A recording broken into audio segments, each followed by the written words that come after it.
Alright, sino dito nagmamahal sa Diyos? Talaga ba? Thank you, Jesus. Sino dito muntik na mamatay for Jesus? Wala, hindi pa natin masasabi talaga.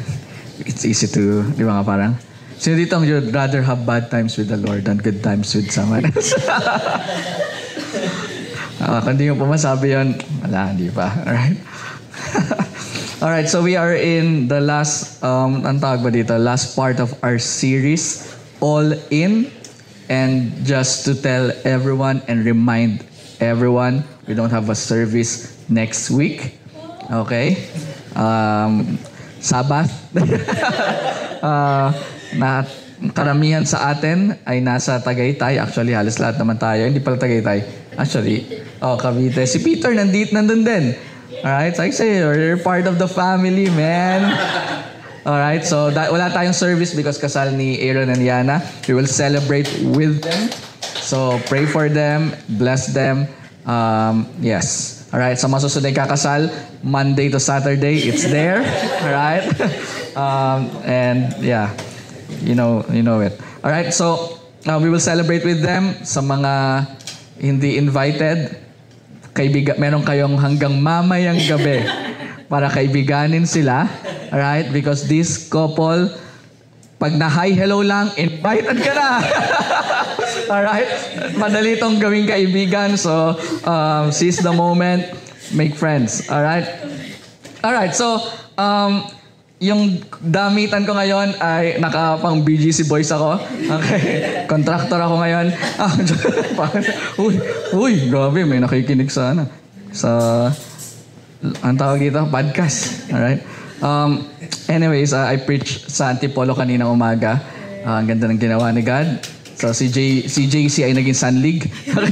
JC Sunlig. God is good. It's really significant, I believe, sa atin as a church. At the same time, very significant sa wife ko because she used to attend the church in Antipolo when she was 15. Right? And now, nandun siya to be a minister. So, it's really something na ginagawa ni God sa season natin as a church and as individually. Right? Anyways, so I talk about yung ginagawa ni God sa atin last month. Together on a mission, loving one another. Meron daw live yun. Tama ba? Napanood ni Rose eh.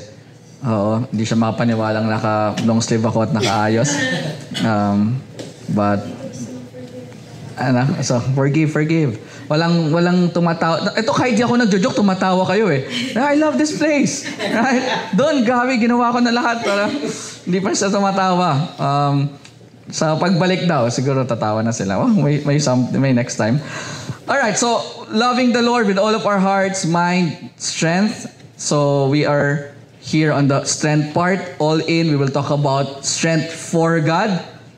Just a recap lang. So we're talking about Mark chapter 12, verse 30. When the scribes asked Jesus, what is the most important, greatest commandment? And Jesus said, "Hear, O Israel, the Lord is one. Love the Lord your God with all of your heart, mind, soul, and strength." So galing to sa Deuteronomy, Shema. Alright? But he quoted it. And we talked about last week, loving God with all of your heart. So the desires, it's easy for us to understand that, right? Because, again, no one in this room, kapag sinabing, okay, draw a symbol of love. Okay, walang magdodrawing ng brain, right? Walang magdodrawing ng muscle. Yes, all right? Ang dodrawing natin heart. So it's easy for us to understand to love the Lord with all of our hearts. The problem with that is if we will not be able to grasp or understand the fullness of what God wants, then it will always fall down to emotions. Right? But again, love the Lord your God with all of your heart. That's so important. It's the starting point of our affection. Okay? It leads us to wherever your heart is, your treasure there is. Tama ba? Wherever your treasure is, your heart there is also. Alright? So the heart steers you to a direction. Right? So, makita mo pa lang, ano ba yung nasa heart ko, malalaman mo kagad yun kung saan ka dinadala ng puso mo. Okay? Kung sa kanya ba, or dun sa isa. Alright, joke lang. Joke lang. Mga drama lang yun ng nanay ko sa drama nung hapon. Nanonood ba kayo ng dati? Nanay ko dun eh. Okay? Tarong bata yun, nanonood nanay ko dun. Okay? But there's a problem with that.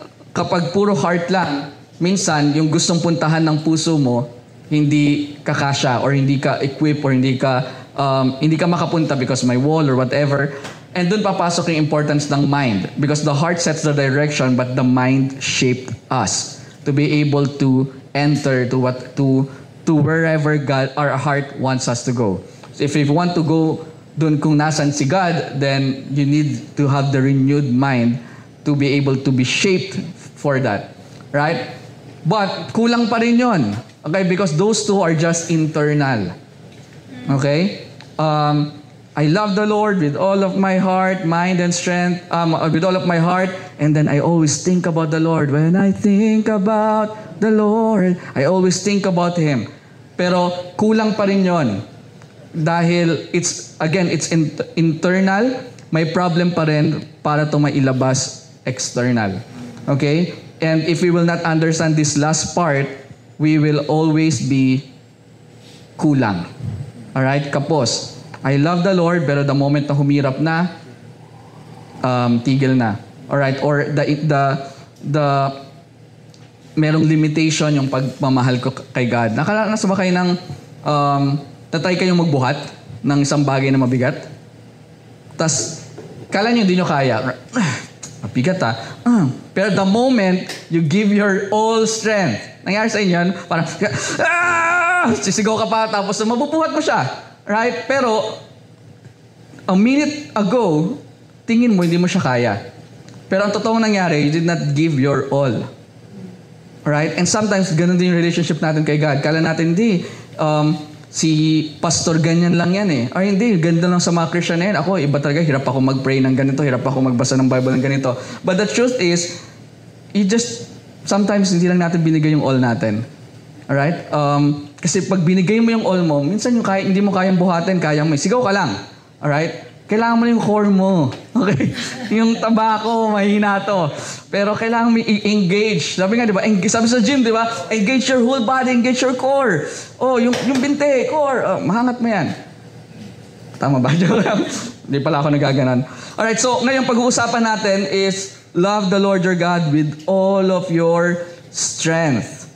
Alright? So, God never asked us to follow Him halfway, so it's easy to love Him when it's convenient. Lagi naman ganun, diba? It's easy to worship when it feels good. Easy to serve when we have extra time. Laging easy lahat yon.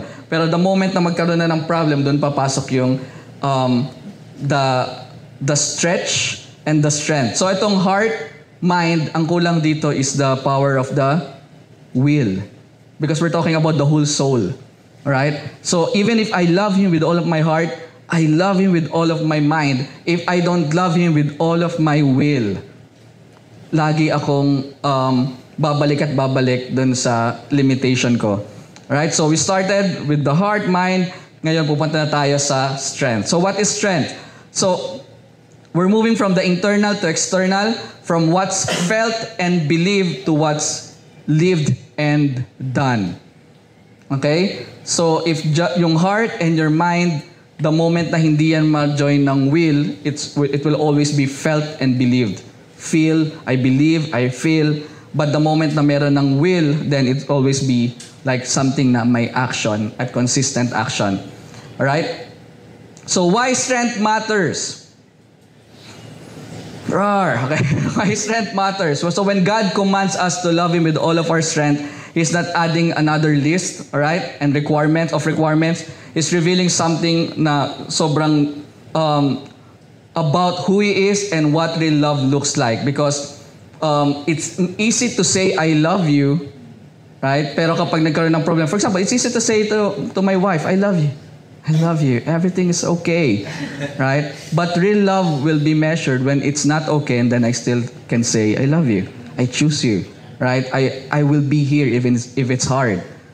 I love you so much with all of my heart. Right? And then iba na yon, alright? From yung sinasabi kong I love you, and then somehow biglang yung situation naging mahirap, and I can still say I love you, I'll stay, I chose you, I'm choosing you. Then same words, I love you, but the weight is very different. Because one, hindi nag-require ng will because everything is butterflies. But somehow biglang, naiinis ako sa asawa ko alright? Halimbawa lang, hindi ako naiinis sa'yo, ever. Alright? Halimbawa lang. But then, papasok na yung, do I love her with my will? Ipipiliin ko pa rin ba siya araw-araw? May kantang ganyan, piliin ko. Ayun, yun. Di ba? Kasi puro worship song lang yung pinapakinggan ko, nainig ko lang yun sa radyo. So many of us, faith is often confined to the internal world or love. Internal lang, how we feel, we believe, what we think. And sobrang important ang mga bagay na yon, but what we want is for those to come out. Alright? So real love moves, real love acts, real love costs something. Alright? Kahit anong sabihin sa'yo ng isang tao na mahal ka niya, kung wala siyang ginagawa about it, hindi ka niya mahal.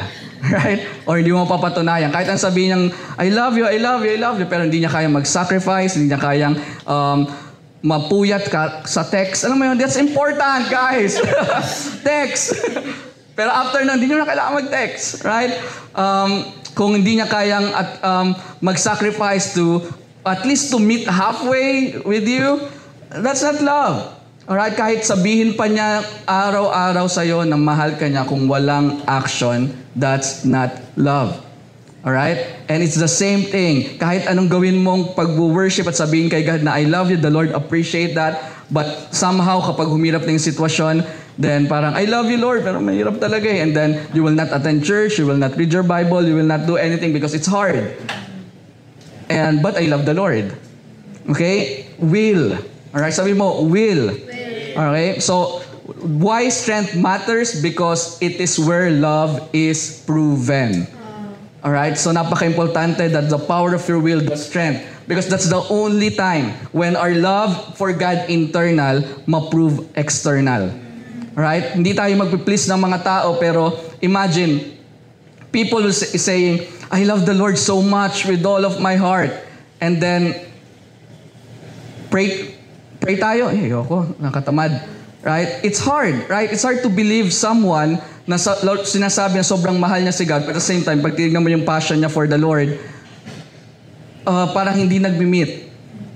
Na parang ayaw mo kay God. Alam mo yun? Because it must be proven. And love the strength, loving the Lord with all of our strength, that's the only time that our love for Him will be proven. Right? So, strength is where faith becomes visible. Strength is where love becomes visible. Right? So, again, it's easy to convince. The world is not convinced by what we say about God. They are watching how we live for Him. So strength is what turns belief into obedience, turns affection into sacrifice, turns intention into impact. It's always everyone, including the Lord, I believe, and the angels around you, and even the demons, they are watching for you to do something. They're waiting for you to do something. And if you're not doing something, meaning you're missing that very important aspect of your love for God, which is the power of the will, the strength, right? James chapter 2, verse 17. James chapter 2, we all know this. James chapter 2, verse 17. In the same way, faith by itself, it is not accompanied by action, is dead. Faith without action is dead. Basically, ganun nga. Faith without action is dead. So pag si faith hindi gumalaw, you're dead. Right? True, right? Faith without action is dead. And it's the same thing. Love without action is an incomplete love. Right? Don't believe people if they are not sacrificing for you. Right? Because it's hard if they can easily go away if they cannot prove their love for you without sacrificing. Right? So later, pag-uusapan pa natin yan. But that's why strength matters, because it's part of love that touches the ground. Okay? Butterflies. I love you, all my desire. I think of you. But when there's an action, then that hit the ground. That's yung parang, oh, okay, it landed. You love me talaga. Di ba? Di ba yung nasasabi ko kapag merong sinacrifice yung isang tao, pag may ginawa yung isang tao, ano sasabihin ng mga kaibigan mo? Mahal ka talaga niyan. Right? Or walang nagsabi sa inyo. Okay.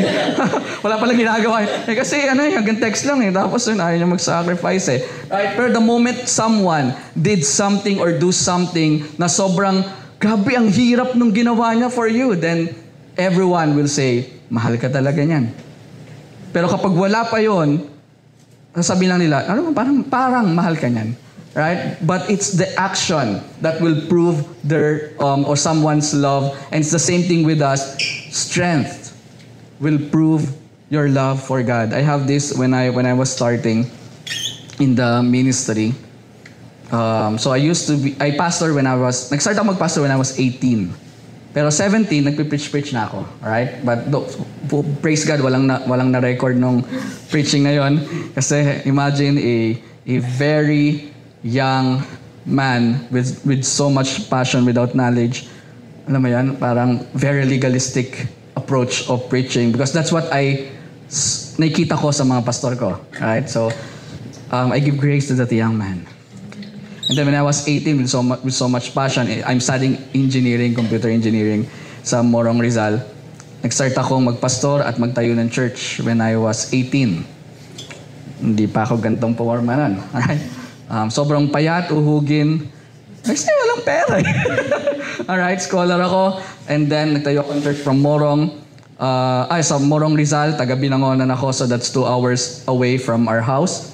And then, kinuha ko ng pastor sa Antipolo as to be an associate pastor. So meron akong 2 church na pinagpapastoran while studying engineering, Antipolo tsaka Morong. Tapos Binangonan. So, kinuha ko to be pastor sa Tanay. So, nilipat ko yung kalahati ng Rizal. Right? Maliban sa San Mateo, yung pinuntahan natin last time. Sayang, ilan kulang ko sa checklist ko, San Mateo, tsaka... so, bago ko makauwi from Antipolo, babalik ako dito sa Taytay, Angonots, Binangonan. Right? And okay sana kung may car ako Okay sana Wala pa si Aaron nun sa buhay ko Okay? Wala talaga. Biyahe, commute, mahirap, and then I remember kailangan ko pa mag-aral, and I had this moment na sobrang hirap na ako dahil sobrang tired from preaching sa umaga, punta sa Antipolo, tapos noon, that's my life, my routines, mag-aaral. So, meron pa akong campus mission. Meron akong campus ministry ang tawag, Breaking the Silence. We break the silence for Jesus. We will, sabi sa Acts chapter 4, ano sabi doon? Ay yung key verse namin, I cannot help speaking about what I have seen and heard. Hindi ko kayang pigilang magsalita. Nakita ko yung power ni Jesus, pagkakalat ko to. So yung mga kabataan nun, pagkalat natin! And I'm preaching sa 100 na kabataan without a mic. Kaya ko yun. Lakas ng boses ko. Right? And meron akong moment na sobrang pagod na ako. And I had this, maybe a vow before the Lord. I will love you with all of my strength. Habang kanina kinakanta natin, parang naalala ko bigla na parang, you know what? Ever since pala, I'm busy. Ever since wala, ang dami ko talagang ginagawa on the side. But ever since, nang na-inlove ako sa'yo at ang pag-ibig ko ay tunay.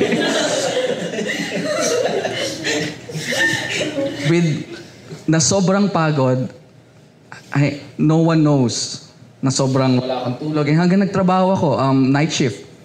Right? Merong moment na merong conference sa church, CSB, dating church, main church. May conference yon. Ang uwi ko from night shift ay hanggang 6 a.m. 8 a.m. Tapos ang preaching engagement ko 2. I mean, buong morning, di ako magpipreach, pero 2. Pasok ko doon, idlip lang ako, and then, ready na. Like, preach. As if hindi ka inaantok. But I think na-develop yun when I was starting, and I had that vow, I will love you with all of my strength. As long as kaya ko. As long as hindi ako susugod sa ospital. As long na maitatayo ko to, I'll go. Hanggat kaya ko. And siguro na-develop na ako lang, hindi na ako nag-iisip. Basta kaya ko, I'll do it for the Lord. As long as na nakakagalaw pa ba ako? Yes, alright, santo God, I'll go for it. And kaya yung love the Lord with all of my strength, medyo iba yung tirada niya sa akin. Every time I will think about love the Lord with all of my strength, medyo malalim ang hugot niya sa akin because ever since, I'm trying to learn how to love Him with all of my strength. And I do hope that we will all learn to love Him with all of our strength, our will. Para kayo ka bumabangon. Sabi ng Nescafe. Okay? Para ba kay Lord, then bangon. Right? If na late ng konti, bangon pa din for the Lord. Alright? Because it is the strength that will prove your love for Him. It is the strength that will prove your love for Him. And strength reveals what we value most. You will always give your strength to what you love. You will always give your strength to what you love. You wake up early and stay up late for the things you value. Right? If you don't value something, you will ignore it. But the reason why you wake up early, you stay late at night, because you value that thing. You spend energy and money on the things that you value, your career, your goals, your hobbies. Right? I remember nagpa-practice ako mag-bowling, like a month, 10K. Because I enjoy it. I started to love bowling. Again, the principle, you spend things, even energy, for the things you value. You push yourself for the people you love. Right? We always say, kung di lang kita mahal, di ko gagawin to eh. Right? Because we push ourselves for the people we love. And it's the same thing with God. If you love God with all of your strength, you will push yourself for God. Isang beses lang akong na-absent sa church.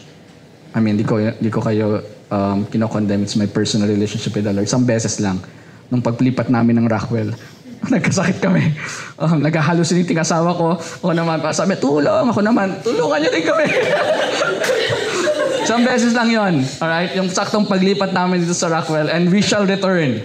We will return. Alright? Pero inapoy kami bigla ng lagnat. Yung first Saturday kami lumipat. Sunday morning, inapoy kami ng lagnat. Kailangan naming mag-pivot sa church kasi hindi kami makaka-attend. That's the only time that I remember hindi ako nakapag-church. And, and because I had that vow, as long as nakaya ko, that time hindi ko kaya. Right? Yung humingi tulong yung asawa mo, parang, api! Baksak, relate! But kung kaya, right? Hindi kaya yon, but kung kaya, as long as I can, I will love you with all of my heart. I remember even in the midst of hunger, as long as kaya ko, no one knows na wala akong lunch madalas every Sunday. Marami akong pang-lunch ngayon, okay? Before to, okay? Pre-blessing, na joke lang. May blessing naman din nun. Pero from preaching sa Morong, meron lang ako 10 pesos, bibili ako ng putok or kahit ang tinapay, and then pupunta ako dun sa Antipolo, i-worship ko si God dahil ayun lang yung food ko. Kahit umiyak ako, awang-awa ko sa sarili ko, but sabi, I love you with all of my life.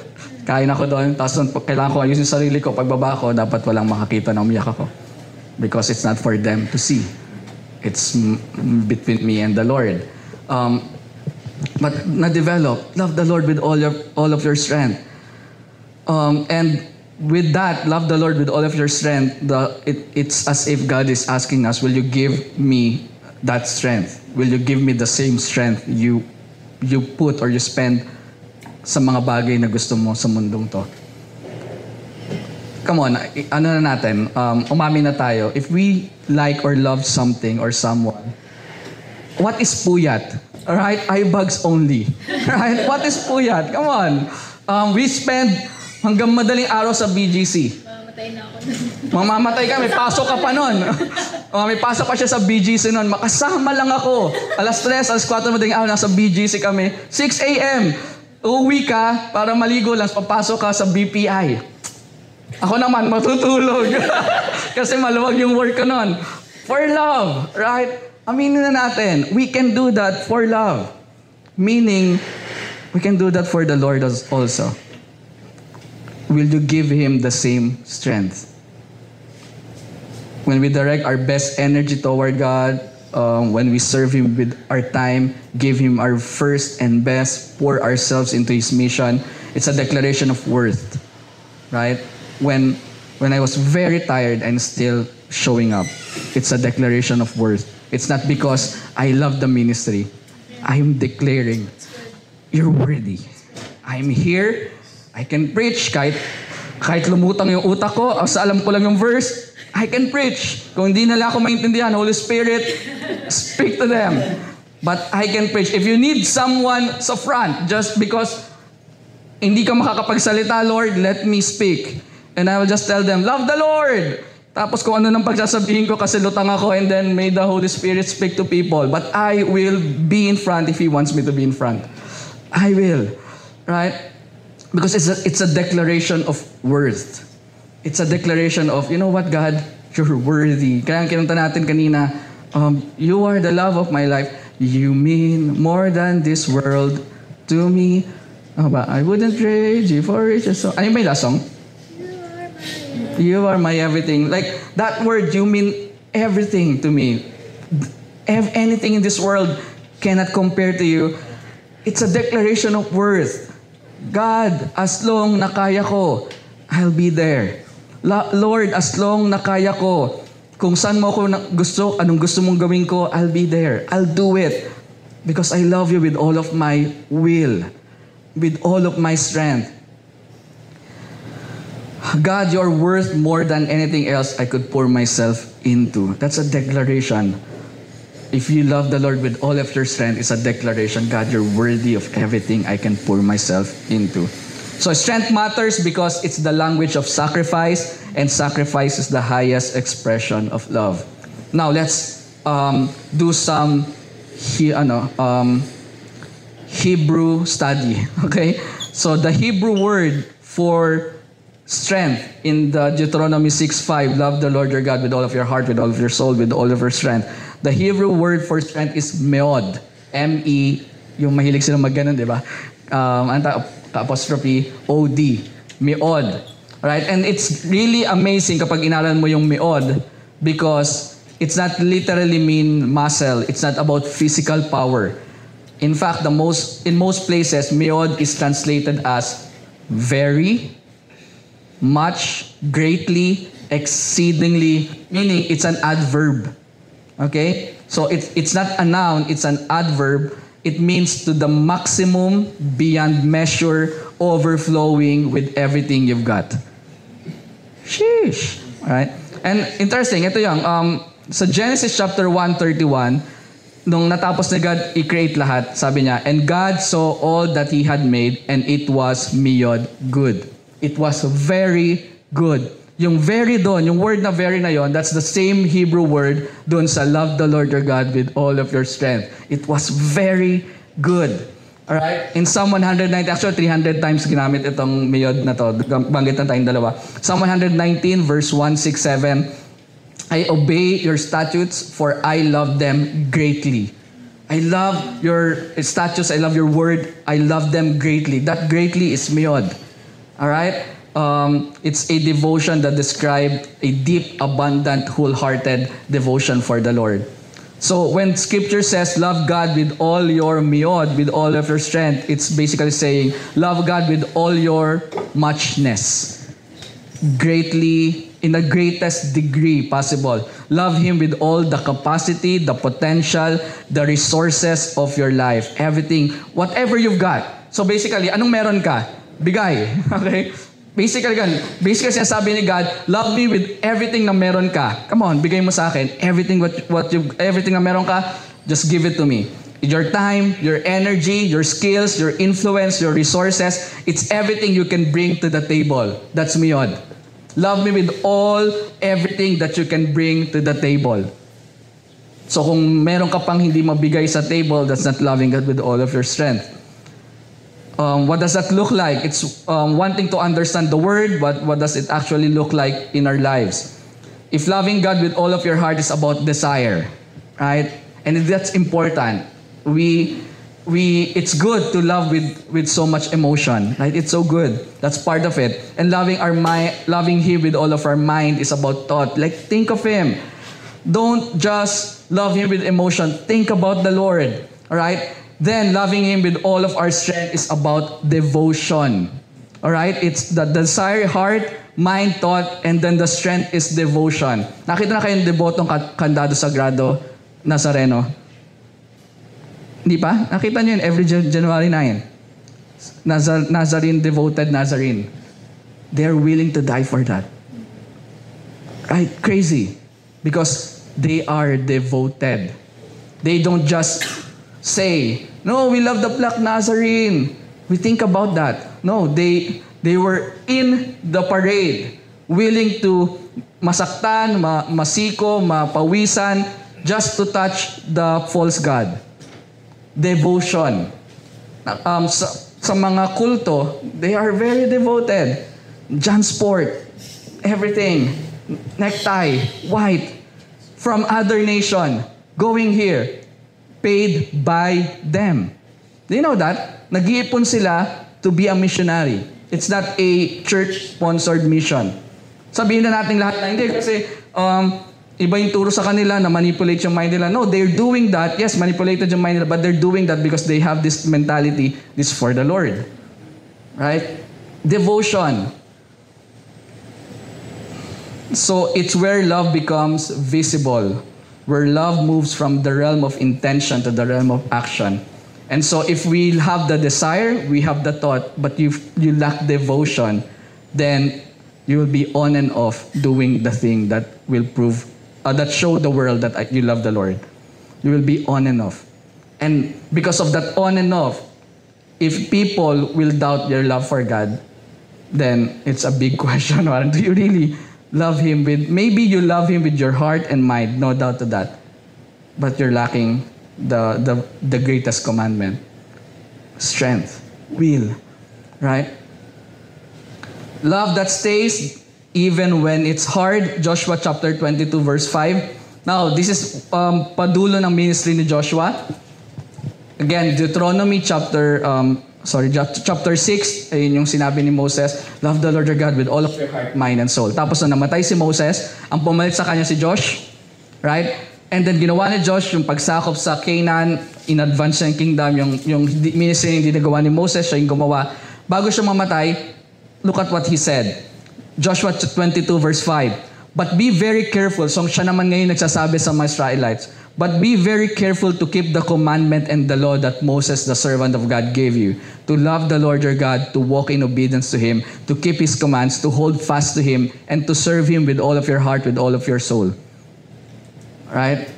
Now, kapag wala na yung leader, it's easy to, tapos na to. Right? Wala na, ayawan na. But Josh is different. I will love the Lord even if walang nakatingin, may nakatingin. I will love the Lord. And then hanggang sa dulo ng buhay niya, he echoed the first command nung love the Lord. He echoed that. So, even if it's hard, siya yung sumalo sa lahat ng bigat na naiwan ni Moses. But for the man, for Josh, I don't care. Even if it's hard, I will love the Lord. Siya mismo yung nagsabi isa sa mga famous quotation ng mga pamilya natin, ng mga Christian family. Ano yun? As long as I live. Sorry, mali. As for me and my household, we will serve the Lord. Right? He said that. At napatunayan niya yun hanggang sa dulo ng buhay niya. As for me and my household, we will serve the Lord.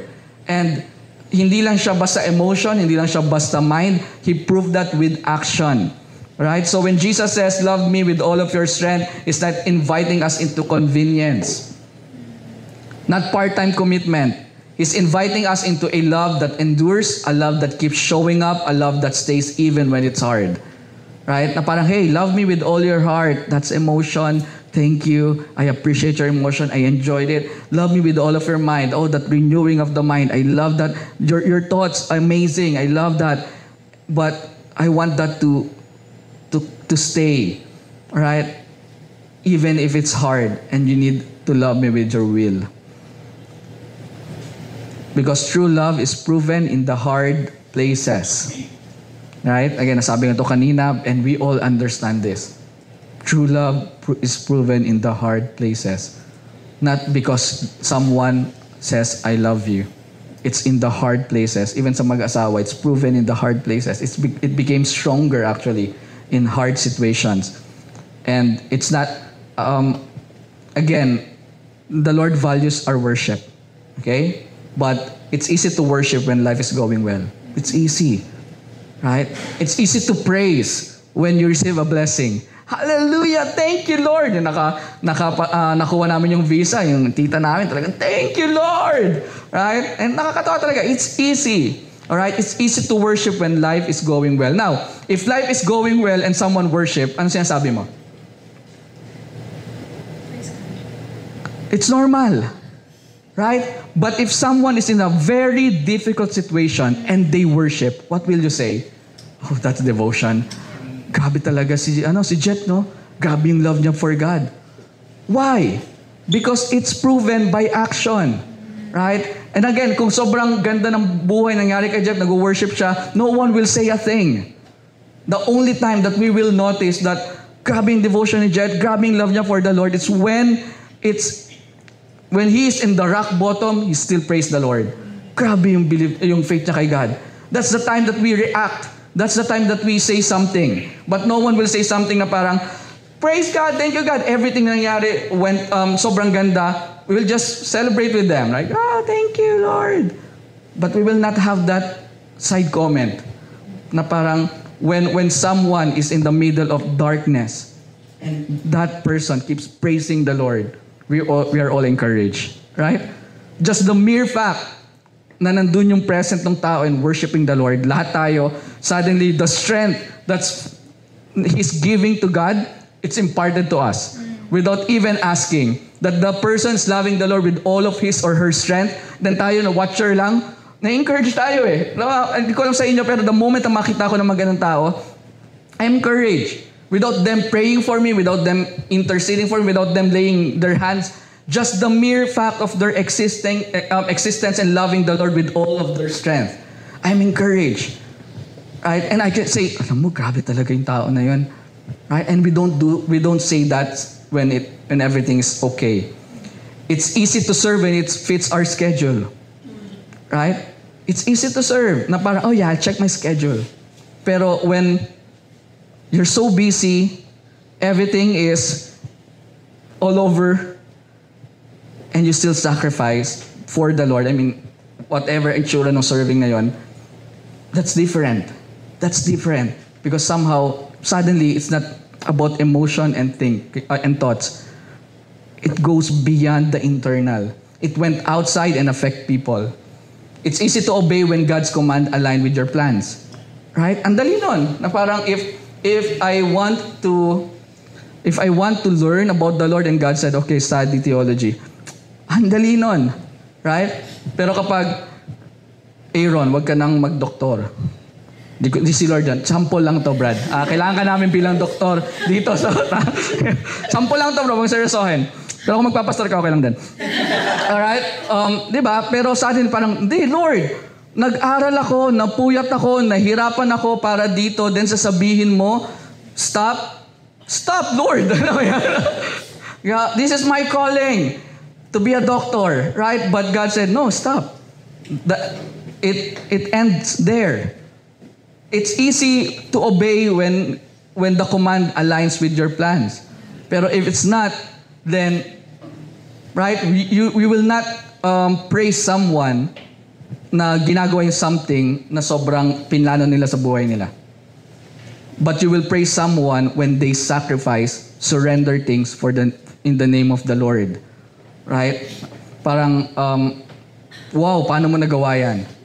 Pero wala magsasabi, paano mo nagawa yan? Ang saya mo. Alam mo yan? Because that's the very thing that you want. Pero the moment na parang there's a sacrifice, remember Mary, when he broke the alabaster jar, everyone, parang sayang. Right? It's always, I think sambang preaching, it's always costly for those who are not in love. It's always costly. And we're with our favorite verse in this church, one of, Luke 9:23, whoever wants to be my disciple must deny themselves and take up their cross daily and follow me. Ang habang buhay tong verse na to. Because we will follow the Lord every single day. The moment na maggising tayo, mag-function yung utak natin, we will follow the Lord. And He said, if you want to follow me, deny yourself. Deny yourself. And take up your cross daily. Alright? Taking up your cross is not weekly. Daily. And follow me. And the cross is not a symbol of comfort, right? You know, oh, my cross. Look at my cross. Ay, nagpa-flex ako ng konti. Look at my cross. No, it's a symbol of cost, right? It's costly. The cross is a symbol of cost. So basically, Jesus was saying, if you want to follow me, love me not just when it's easy, but especially when it's hard. And that will mean something. If you learn to love the Lord when it's hard, then tumatawid ka sa ibang level ng pag-ibig sa Diyos. It's normal, common, very generic to love the Lord with things na madali. There's this pool of people. I mean, I'm not judging them, but we know this true. There's a pool of people who loves the Lord. No doubt of that. They love the Lord with all of their hearts and mind. But there's this another pool of people na sobrang liit. They love the Lord with all of their strength. Their will, their passion, their surrender, even when it's hard. We know that this number, when it rains, half of it, okay, wala akong statistic, pero like majority of it will not go to church. Right? And this small portion of people, bumabagyo na. Right? Nasa church pa din. I mean, pwede naman talaga silang hindi umattend ng church, but they carry this something, Lord, as long as I can. As long as I can, I will love you and serve you. And strength is needed anong sinulat ko dito? Strength is needed most when life is heavy. And again, yung example ko kanina, hindi ibig sabihin na hindi mo kaya when you try it once. Sometimes, and most of the times, hindi lang talaga natin binibigay yung all natin. Right? Aminin natin. Actually, kaya mo pa talagang gumising eh. Right? And aminado ko doon. Actually, kaya mo pa talagang magbasa. Kaya mo pa talagang mag-worship. Kaya mo pa talagang umattend that time. Kaya mo talagang to make every effort to keep the unity of the Spirit. Kaya mo naman talagang mag-forgive eh. Right? But somehow we're not giving our all. And if we will be honest, kaya mo talaga eh. I mean, kaya ko talaga. Pero hindi ko binibigay yung all. Wala akong core. Right? Kung isigaw mo lang yon, isigaw mo. Kaya mo yan eh. Right? Maaangat mo yan. Even life is heavy. Like if you learn how to love Him with all. That's why Jesus said all. Right? You can. Right, sigaw. Dito kung nasa Antipolo, kung natatawad. May bubog doon. You can. Right? You can. But when you can't, then the Lord will help you. But just give your all. Don't stop at half strength. Don't stop at convenience. Muchness, like meod. Greatly, on the greatest degree possible. You can. Right? And if nangihina ka, Isaiah 40:29, He gives strength to the weary and increase the power of the weak. Right? So, Lord, I'm weak. Don't just say it. Give whatever that is. Right? Show up. Give it to the Lord. And then the Lord will empower you, increase that whatever you have. Alright? Remember, from the 5 loaves and 2 fish, that's weakness. Pangbata lang yung food na yun eh. But it was given to Jesus. What happened? It multiplies. Anong meron lang kay Moses? Staff. Raised. Parted the Red Sea. Okay, si raised. No? Ano pa? Anong dami pa? Like, just give it to the Lord. Everything that you can put on the table. No excuses. Like, ito lang yung meron ako 2 loaves. Give it on the table, everything. Mayod. As long as you have it, give it. As long as it's something na meron ka, give it. And the Lord will get that and then will partner with you. It multiply. Right? Hindi ko kayo pinapagalitan, right? I'm just so passionate about this. I really remember that oath. Like, I will love you with all of my strength. And I think 10 years ago, 10 years now, or more than, I'm still here. Lagi pinapaalala sa akin ng asawa ko, you know what, ikong pinaka-busy sa church. Ayokong tanggapin.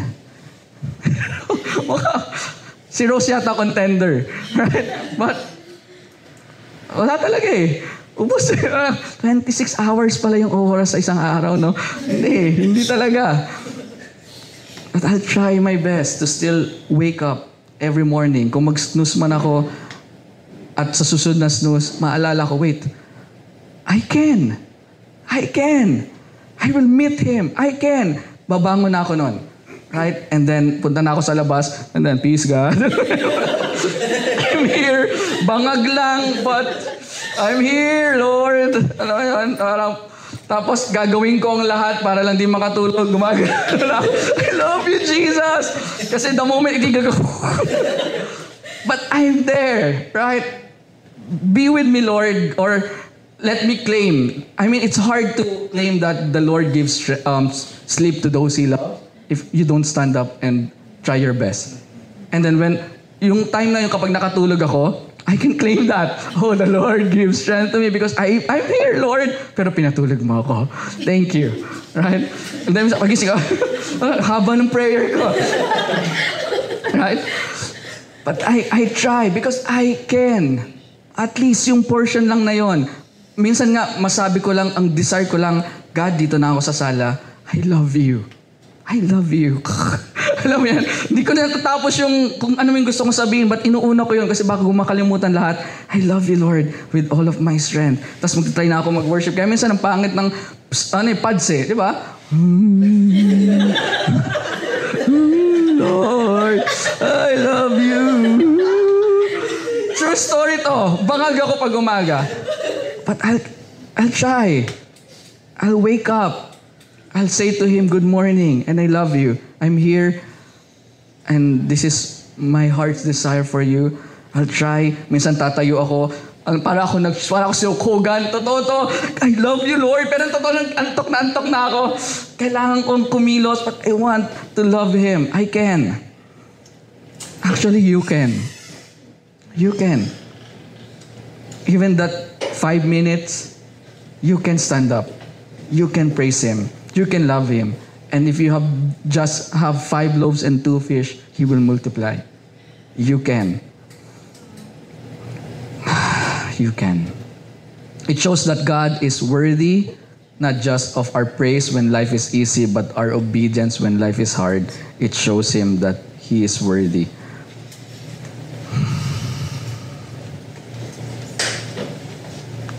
And our strength, right? I give so much value with the strength, not because it's the most important thing with love the Lord your God all in. It just so happened that it's the least part of the soul that natututunan ng mga tao to love the Lord. Actually, kung matutunan lang natin to backwards, strength muna, then mind, then heart, sobrang stable. Sobrang stable. Because even if I can feel it, I know it, that this is the right thing. Right? I love you. Right? Kung matutunan natin siya backwards, and I think natutunan ko ito backwards, joke lang, minahal ko naman si Lord umpisa pa lang. Pero that strength, when I got the revelation, it changed my life, and I'm still here. Colossians 3:23, whatever you do, work it with all your heart as working for the Lord, not for human masters. With all your heart as working for that, whatever you do. If miyod, our muchness, our everything, then loving God with all our strength means putting that muchness, right, on the altar. So meaning strength is an offering. Right? If love is an offering, if like the heart, the affection is an offering, your mind like is an offering. So strength also is an offering. Right? Our time is not just ours, it's an offering. Right? Our energy is not just for careers, it's for His kingdom, it's an offering. Our resources is not just for comfort. Now, enjoy the blessing of God, but it's for His mission. It's an offering. Right? We don't give God leftovers. We give Him the first and the best. Right? And the problem, if we will not learn Him to love, we will not learn to love Him with all of our strength. Sometimes, we give Him the leftovers. Right? It's just, He's not worthy of that first and the best. And again, worship is not just a song we sing, it's a life we lay down. Like He is worthy. And it's easy to sing a song for His that declares His worthiness, but like a life that's laid down, every single decision, every single thing that you're doing, that can be worship, right? That can be worship. Now, your work can be worship. Do you know that? And maybe, titignan mo, walang kahit anong spiritual sa pag-work. Talaga, wala talaga. Alright? But anything you do for the Lord, it became spiritual. Like anything, because it will carry a spiritual thing. For example, you offer money to the church. Is money spiritual? No. But the moment you offer money, the spirit of generosity will be attached. Now, that thing became spiritual. When I offer my strength sa work, I give excellence. I give like the things that I should do as a believer. Then I'm offering an excellent service to the Lord. Then that became spiritual. I'm doing life for the Lord. Whatever, anong ginagawa mo can be, sabi nga, whatever you do, work with all your heart as working for the Lord, not for human master. Romans 12:1, offer your bodies as a living sacrifice, holy and pleasing to God. This is your true and proper worship. Bodies, like life, as a living sacrifice. Your body, your life, your daily actions, that's your worship. Because everything you do for the Lord became spiritual. Every task, the time you serve, moments, you use your gifts, serve people, glorify God, as long as you have this mindset, I'm doing this for the Lord. I don't say thank you kay Aaron pag may ginagawa siya for the Lord. Right? Pag may ginawa siya sa akin, I say thank you. Okay? Yung asawa ko, mag-thank you ka. Ako naman, parang bakit sa akin may ginawa yan? Right? So parang sa akin, parang, thank you. Right? Pero the moment naman for me, then I will say thank you. But I know if it's for the Lord, I don't say kay Ivy kapag, oh, thank you, Ivy. Alam mo, it's for the Lord. Right? But pag ginawa siya something sa akin, binili niya ako ng kape, thank you, Ivy. Thank you ako sa kayo kanina, no? Hindi ba? Thank you, Ivy. Sanay na ako. Thank you. Right? But again, everything that you do is worship. As long as you make it for the Lord. And God is worthy of costly worship. Do you know that? I know we know that. God is worthy not of worship. God is worthy of costly worship. So when we talk about strength, we're not just talking about what we can do. We're talking about what we can give. And the effort, it's about offering. And David knew this when he said, and he understood this deeply when he was offered a land for free. He said these famous words, 2 Samuel 24:24. No, I will not sacrifice. Wala yung no. Effects ko lang yan. I will not offer to the Lord my God sacrifices that cost me nothing. Right? If it's easy for me, then sometimes naisip ko parang, ang dali naman nun. Kulang pa, I'll give more. I'll do more. Hindi dahil nagpapasikat ako kay God or whatever, but it feels nothing. It should be costly. I will not sacrifice unto the Lord burnt offerings that cost me nothing. If it is convenience, if it is something that's so easy for me, I will not consider that as worship. Because as for me and myself, and my household, we will give God costly things. He deserves it. We should. And just like David, we will join David. No, I will not sacrifice burnt offerings to God that cost me nothing. Right? And I hope that all of us here in this church, we will learn to give God that costs us something. If it's not costing something, then maybe we need more. We need to give more. All right? So worship that costs nothing is worth nothing. Sinulat ko lang yan, pero hindi ko alam kung nasa Bible yan. But see, worship that costs nothing is worth nothing. But worship that costs something is something. So it must have cost. Give costly, that's real love. Every ounce of energy, every bit of time, every ability you have is not an accident. God gave that to you to give to Him and for His kingdom. And the way you choose to use the strength reveals what and who you truly love. Loving God with our strength means offering Him what costs us because He is worthy. Again, worship is worship. He is worthy. And kung dati tinatanong nyo, wow, why love the Lord with all of my strength? Then that's it. Because He is worthy.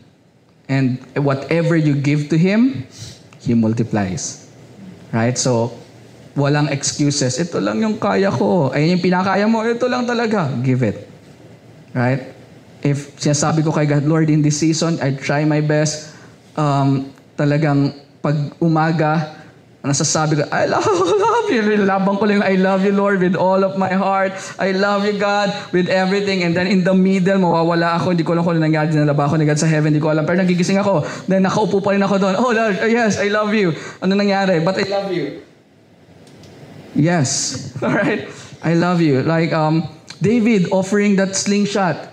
Right? And God used that to kill a giant. Just give it. Like, as long as you have it, put it on the table. That's miyod. Right? That's muchness. Give it to God, and that's partnership. So you don't think of, ito lang yung mali. Don't compare. Miyod, everything, very, muchness, greatness. As long as you have it with all of you, give it. Kung maliit, dalawa. Yung si JC, kaya ng 5 loaves. Ikaw, 2 lang, pero masarap. Alam mo yun? Give it, right? Give it. Meron siyang 5 pandesal sa'yo.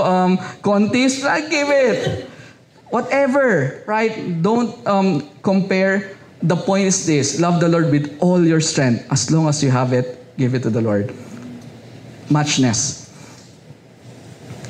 And the best example for this is Jesus. Right? And di naman siya mag-uutos na, love me with all of your strength. No, he did this.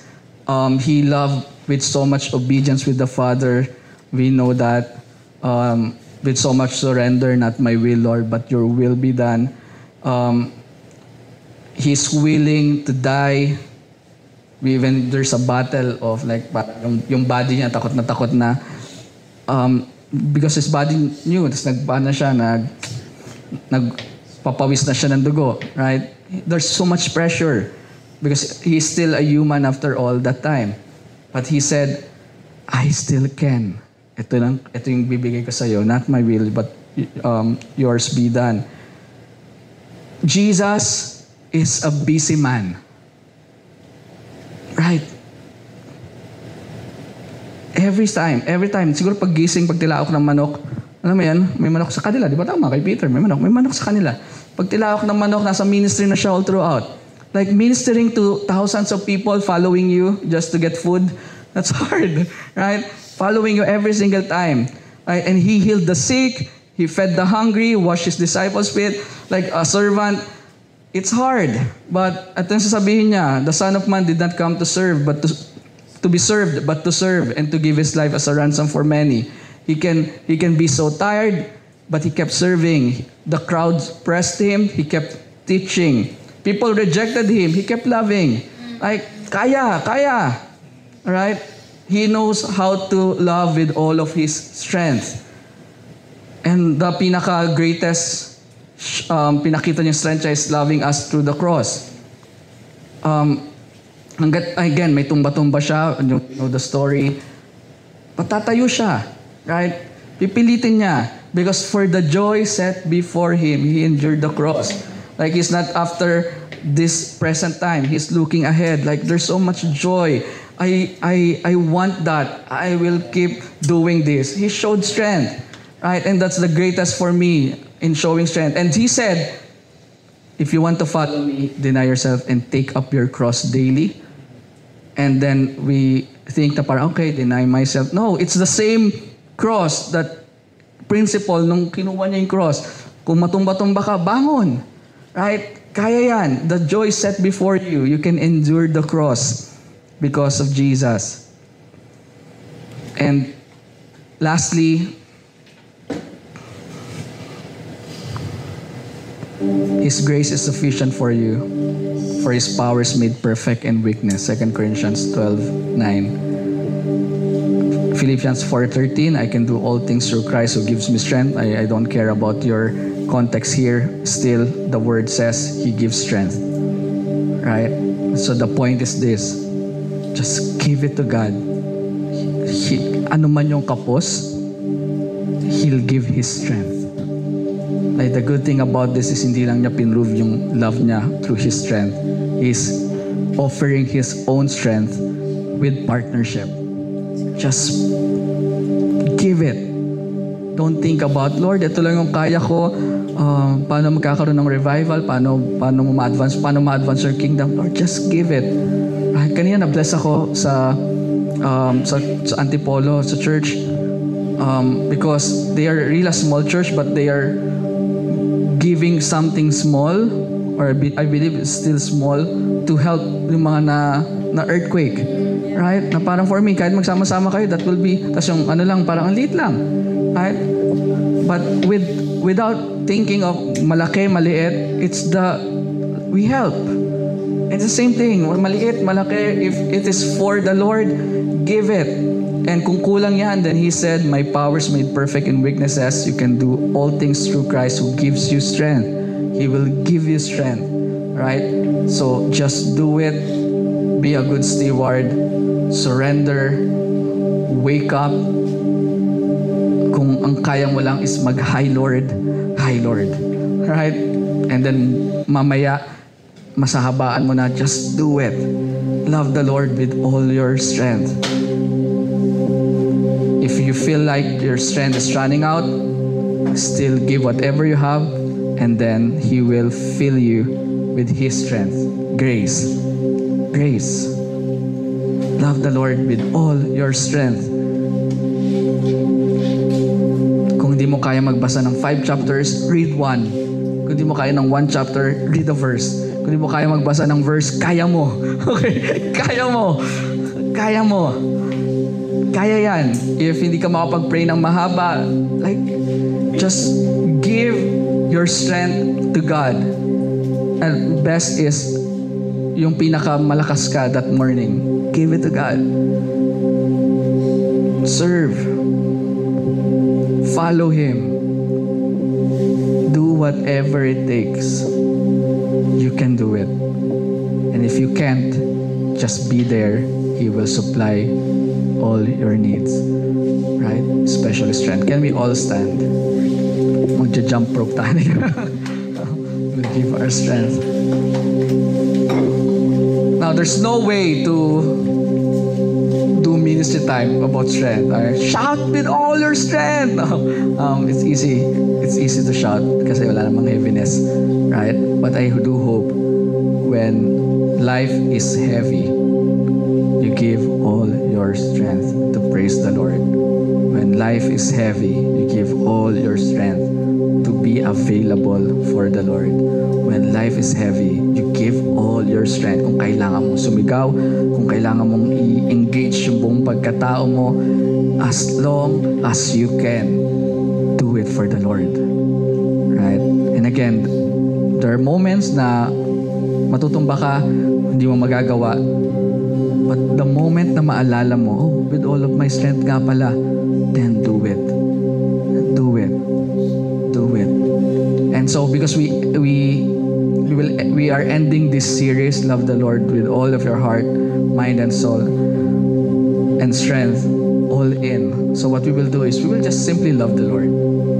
Alright? So engage the heart, engage the mind. Kung inaantok ka ngayon, laban. And keep engaging the heart, the mind, love the Lord.